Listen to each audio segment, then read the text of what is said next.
Plain and simple, the difficulty of Liberty Falls is too easy. You can go look at it for yourself. COD Next people were getting to round 50 on their first games. Multiple people were getting up to or near 50. And I've seen a few people complaining about this, and I think it's a valid complaint, and it's probably one of my personal biggest complaints. So today I want to talk about why are we complaining about the difficulty of Black Ops 6. So the question I want to ask is, why is difficulty important? Why do we want it to be difficult as well? Because that seems to be the general consensus, is that it's not difficult enough. And so I thought about this for a little bit, and I came to the answer that actually it's a game. The answer is World at War.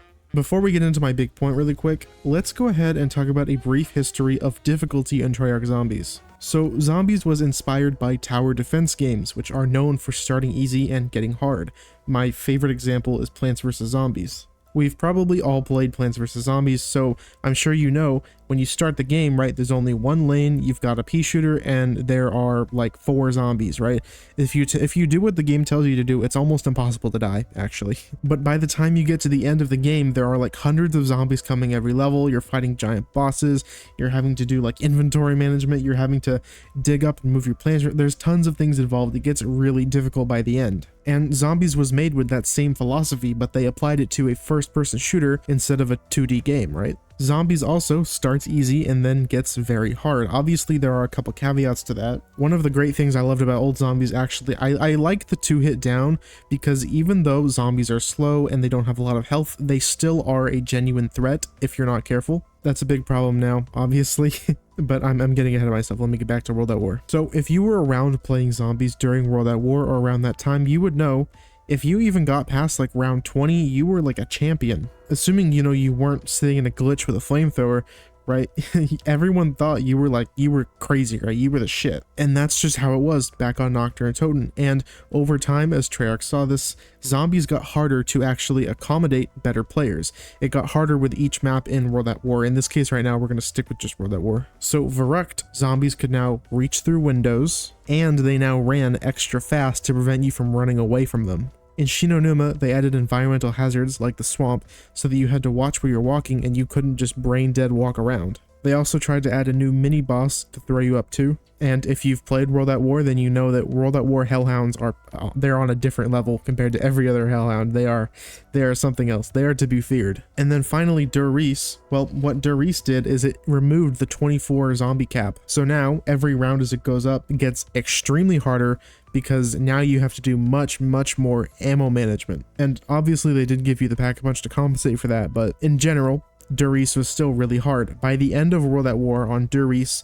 I would say that a good player can get into the 30s. It takes a great player to get past like round 35 in Der Riese, I would say. So hitting round 40 in World at War without glitches or anything, or without cheesing it on Shinonuma with the Wunderwaffe, that is an extreme feat. That is tough. Even today, I still die all the time on World at War if I'm not careful. And I think Treyarch kind of carried this intentional progressive challenge with them as they kept making maps after World at War. So in Black Ops 1 and Black Ops 2, I think the main thing that they did for challenges were mini bosses, right? With the space monkeys, they would come and take your perks, which is a big problem. George Romero was our very first roamer type enemy, or stalker is the proper term, sorry. Or there was the napalm zombie, the Shrieger zombie, the astronaut that stole your perks and teleported you. Transit had the Avogadro that could stop the bus. They had Brutus, and of course like the iconic Panzer Soldat. And then in Black Ops 3, I think they made a bit more of a fundamental change to difficulty. Instead of just adding new boss zombies to try and trip you up on your toes, they adjusted the genuine zombies themselves. Zombies, if you've played Black Ops 3, you know this. Zombies in Black Ops 3 are like on crack. They are really aggressive, they are fast, they hit fast, and like if you get cornered in Black Ops 3 and you don't have like an Apothecon Servant,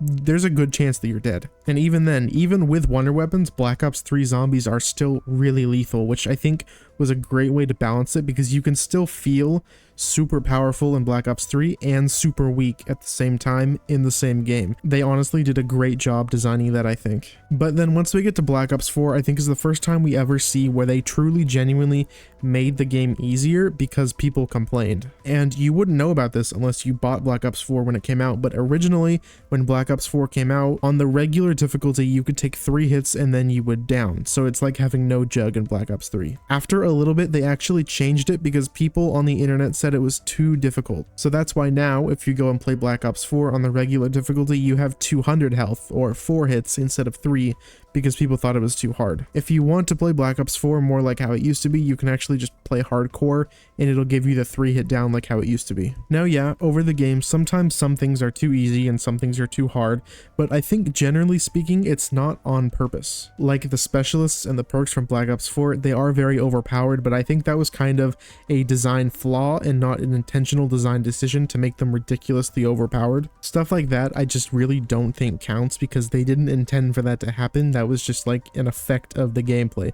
Just like how in Nocturne and Totem, the zombies aren't intended to be weak because they can't hit you unless they stop moving, but because of a technical flaw, they can, right? That's not intentional, but I think you get my point. And then once we get on here to Cold War, Cold War intentionally made everything much easier, clearly on purpose.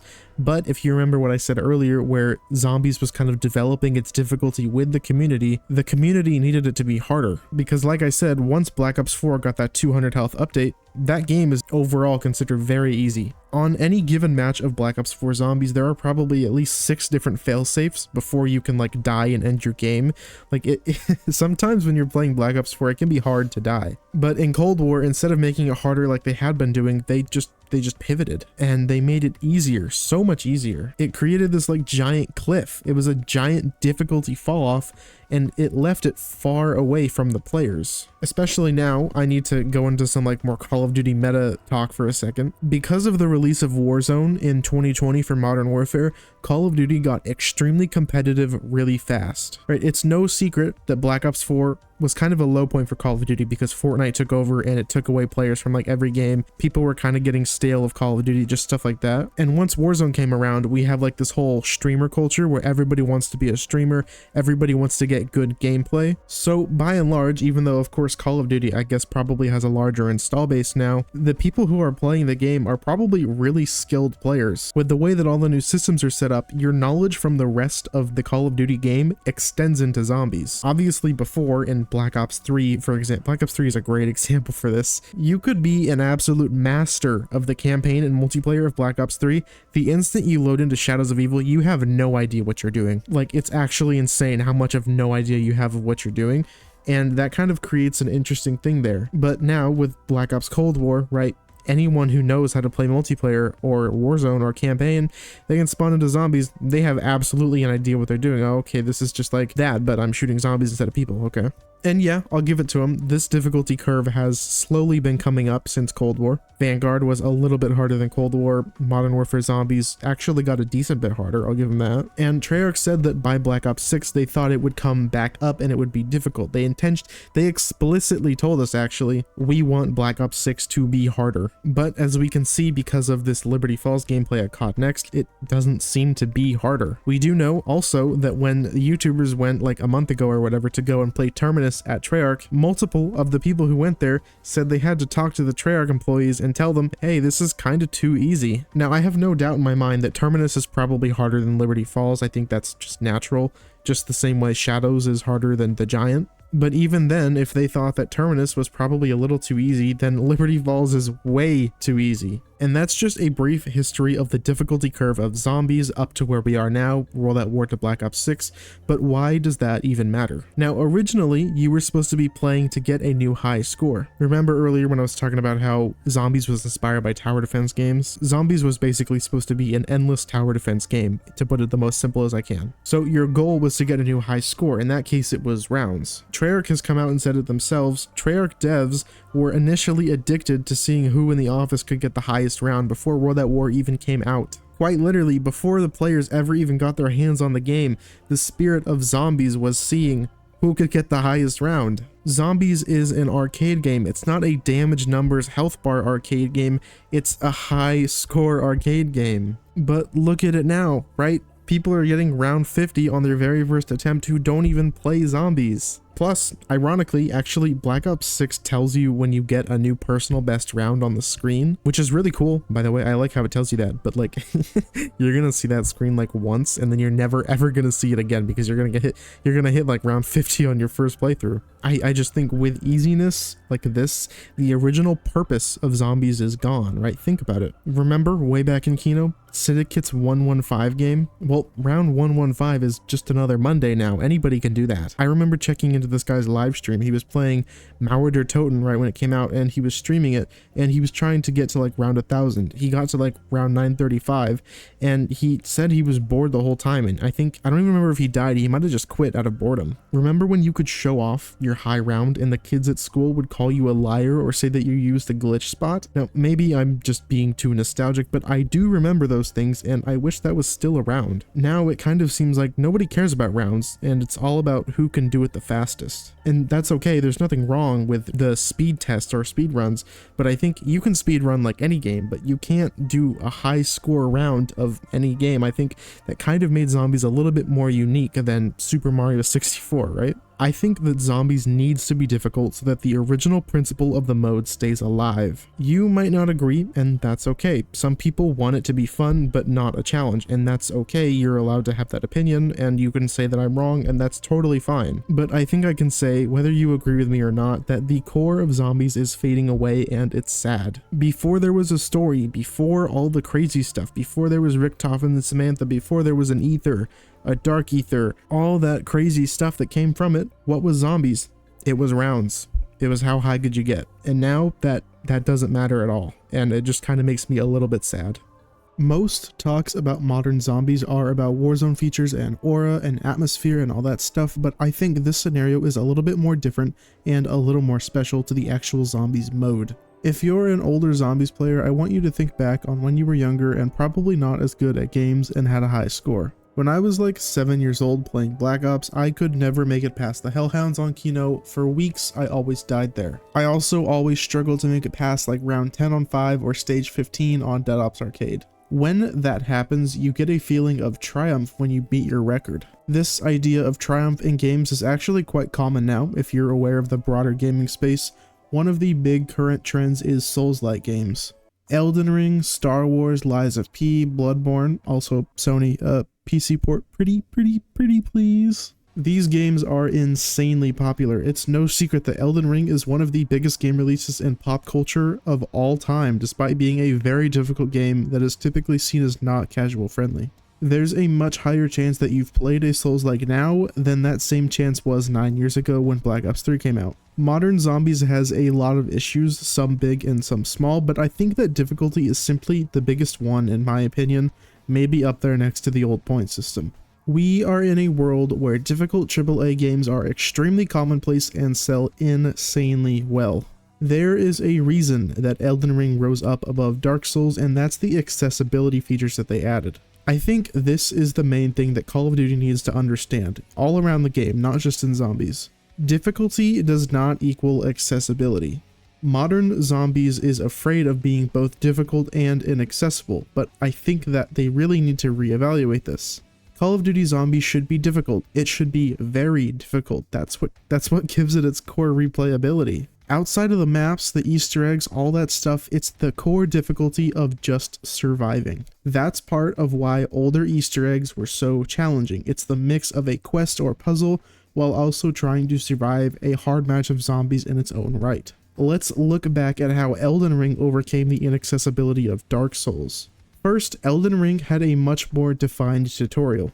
You have the option to skip it or to do it, and it introduces you to basic enemies and combat encounters as well as your first boss. In comparison to a game like Dark Souls 3, where the first boss is far more difficult than this one is, it really helps new players not feel discouraged. Obviously, Zombies has had a tutorial. Black Ops 4 has both a basic and advanced tutorial. I know Jason Blundell said he didn't want this, but they still added it anyway, which was kind of weird. But with the way Modern Zombies is going, I can't help but think this is a good idea. Obviously, I think that learning the map on your own is better than a tutorial, but I think that a tutorial really aligns with Treyarch's goals right now. Introduce brand new players to basic and advanced mechanics in a safe space, then drop them into the experience so that they don't feel instantly lost. The great thing about a tutorial is that, again, people who don't need it, or if you don't want it, just don't touch it. It's just a button in the menu, just don't touch it. I'm willing to bet out of whoever's watching this video, probably like 99.5% of you have never touched the Black Ops 4 Zombies tutorials. One of the other things that Elden Ring did was guiding light, which basically just guides you in the general direction of your next objective. Zombies could totally use this. Right now, a lot of people are upset with the on-screen indicators and such, so the solution is really simple. Keep those hints up there that tell you how to get to Pack-a-Punch and all that, but just make it so that it only shows up on the scoreboard menu. When you open the scoreboard, redesign the elements so that they're on the outside of the screen instead of in the middle, kind of like in Black Ops 4. Then let the little pop-up come up that shows you which way to go. That way, people who don't need help don't have to look at it, and people who do need help can easily see it. I think this also applies to the minimap. Just make it show up when you open the scoreboard. A lot of people really hate the minimap, and I don't think it's the best, but I will say that sometimes it's really nice to be able to help you find the last zombie. But in general, the minimap is far too big of a HUD element for you to constantly be looking at, and I think there are tons of great examples of things like this where if they just found a way to tidy up and compact these elements in ways that just like that, like I just said, it would go such a long way in preserving the experience that a lot of people really care about. The last feature from Elden Ring I'm going to bring up is summons. Dark Souls has had summons for a long time. It's basically where you just summon another player from a different game to come help you. But Elden Ring introduced something called Ashes, and these let you summon NPCs, not other players, just NPCs to help you fight. If you're already thinking about it, this might remind you of the Civil Protector, the Keeper Protector, or Klaus. These guys actually do a little more than just kill zombies, they can also actually revive you, fun fact. This might be a slightly controversial suggestion, but maybe every zombies map can have its own version of these helper NPCs for players to call. Obviously, I think they should be stylized for every map and they should fit thematically, but the same idea is at the core of all these helpers. I can think of two flaws with this idea at the moment, one being that it might get stale after a little while, and two being that they'd have to take away the building step of these, because anyone who would need these guys to survive probably wouldn't be able to build it on their own. If you remember in like Revelations, you had to build the Keeper, you have to build Klaus, you have to put the fuses in for the Civil Protector. Treyarch could also maybe toy with bringing back bots from Black Ops 4. These guys were fairly strong, and if you died, they'd actually also help revive you. If I had to guess why they didn't come back, it's because I'm willing to bet they actually take a lot more work to make. Like, they have to path through the entire map, which zombies maps are way bigger than multiplayer maps. They have to know when and how to open doors. They have to know how to get new guns, and all this just kind of stuff, and I'm sure those bots are a lot of work to do. The nice thing about this idea is that if you need the NPCs, you can summon them. And if you don't, then you just don't have to call the bot. It keeps everyone happy. Even despite those two potential issues I mentioned, I think it's still worth the downsides. Ashes are a really popular part of Elden Ring. It's a big reason why loads of new players were able to get through that game, despite the fact that in many elements it's harder than Dark Souls games. Not all of them, but in many it is. But because of Ashes and the way that you can use them, you can just get a little bit of help, and it goes such a long way for helping new or not insanely experienced players still have fun if they want to have fun, and then experienced players who don't like that just don't have to use it. Simply put, I think Treyarch severely underestimates the ability of the casual gamer. I think they confuse the difference between difficulty and accessibility, and they should take note of Elden Ring. It's very clear that gamers do want a difficult experience. Imagine the amount of triumph you'd feel finally barely scratching your way to round 30 or round 50 in Black Ops 6 after dozens of tries. I 100% believe that it is indeed possible to make both OG purists and newcomers happy with modern zombies. It just takes a little bit of initiative and faith in your players. I really hope that more people talk about this, and Kevin Drew and Treyarch, the zombies team, really kind of get a hold of these ideas, because I understand obviously it's very daunting to make a game, especially Call of Duty is one of the biggest video game names of all time. I can't even imagine how much pressure those people face like every single day. And I truly do believe that, like, they care about zombies, they're doing what they can. It's just really difficult to figure out what to do exactly. They're in a situation where they need to please everyone, and no matter what they do, it seems like they please no one. But I really do think that looking at ideas like these, not necessarily just these, because I'm not very smart, I'm sure other people can come up with way better ideas than me, but just things like these to go ahead, get the ball rolling, just give people hope, you know, like everyone can enjoy zombies again. It doesn't have to be so like horribly decimated. It just takes people with the right ideas and initiative and faith. So hopefully maybe one day soon we can start seeing some glimpses of that. If you like this video, you might also like this video about overall zombies community that goes into why I'm actually talking about this. Leave a like if you enjoyed, definitely comment your thoughts on the difficulty of modern zombies, and I hope you all have an absolutely great, wonderful day.